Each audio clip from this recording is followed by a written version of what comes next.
Hello, my name's Angela from Angela Simpson Functional Medicine Physiotherapy. Thanks for joining me, and I'd like to talk to you about chronic fatigue. And maybe you have already been diagnosed with chronic fatigue syndrome, or maybe you are just feeling tired all the time and you're wanting to figure out why. If you have had this type of condition going on for quite some time, it's probably already starting to affect several aspects of your life. Maybe you're tired upon waking. Maybe you feel like you've had a good sleep, but you still can't seem to get yourself out of bed with any level of energy. Or maybe you're actually having to lie in bed for part of the morning and you're missing out on some of your activities that you normally would do in the morning. It could even be including your work. Or maybe you actually find you are able to get out of bed and function for part of the day, but by midday you're feeling exhausted and you have to come home and have a nap, and so you actually can't complete the tasks that you normally would in your everyday life. It could include work, it could include some extracurricular activities, it could involve, if you're a mom, for example, driving your kids to and from their activities. Maybe you're having to find some friends or other family members to do that, and you're losing out on actually being a part of their life in this way. And possibly it's also affecting your relationship with your partner. Maybe you're just not able to interact with them on the same level that you normally would because you're tired all the time. Maybe you also feel that it's affecting your emotions and your moods because you just aren't yourself. And so what's the answer? What is the solution to actually getting on top of this chronic fatigue that you're feeling and actually improve on it both now and over the long term?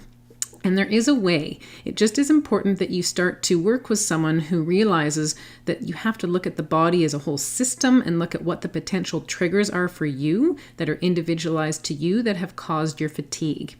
And there are some common ones. One of the common triggers can be inflammation levels that are either too high or they're out of balance in your system. And so if there is inflammation levels that are out of balance, often this can actually trigger fatigue in the body because the body actually just can't do its job. And one of the main jobs is to actually get it into its natural energy cycle on a daily basis. So this can be one thing, and it can be tested for, and it can actually be improved upon both now and over the long term. There are several different factors that can raise inflammation in the body. As well, sometimes people don't realize it, but there might have been a trigger a long time ago with some sort of viral or bacterial illness. There could be something even as far back as when you were a child or a teenager. For example, mono. Sometimes people later in life, they will actually end up feeling like they have that chronic fatigue all the time, even though they feel like they had some recovery in between when they had that condition and now. So that's just one example. There are other viral conditions that can also make you more prone to having chronic fatigue.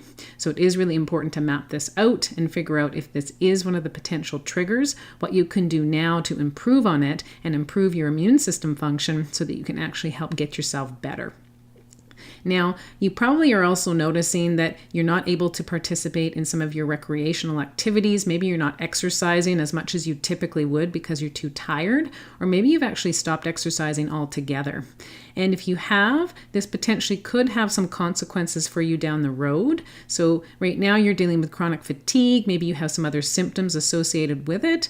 But fast forward 5 years from now, if you're still dealing with this chronic fatigue and you haven't actually gotten on top of it and fixed it, if you're not able to exercise anymore, you're sleeping at different times of the day because you're tired and it's potentially affecting your sleep at night, these two key factors can actually cause further conditions to develop. It can cause you to be more prone to certain autoimmune diseases. It can even predispose you to things such as cancer, especially if your inflammation levels as well are not well regulated.